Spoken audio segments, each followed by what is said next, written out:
মাধ্যমিকের পর কিন্তু অনেকের একটা প্রশ্ন থাকে যে স্যার আমি কি পিওর সায়েন্স নেবো নাকি আমি বায়ো সায়েন্স নেবো।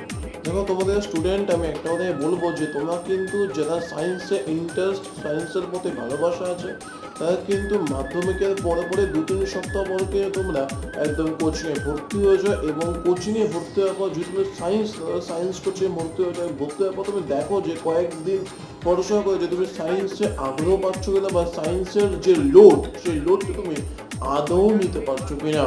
অনেকে আছে যারা পাড়া প্রতিবেশী বিশেষ করে ওরা বলে যে সায়েন্স খুব লোডিং সাবজেক্ট, সায়েন্স তুই পারবি না, সায়েন্স খুব ভয়ানক জিনিস, তারা কিন্তু আদৌ নিজের সায়েন্স নিয়ে পড়েনি। তাই তুমি কিন্তু কোনো সময় ভয় পেয়ে সায়েন্স নেবো না, অথচ তুমি সায়েন্সের স্টুডেন্ট অবশ্যই কিন্তু সায়েন্সের প্রতি ভয় পেয়ে তুমি কিন্তু সায়েন্স থেকে পিছিয়ে আসবে না। কিন্তু তাই যদি তুমি পাও, যদি নিজে থেকে পাও তাহলে কিন্তু সায়েন্স নেবে। Thank you.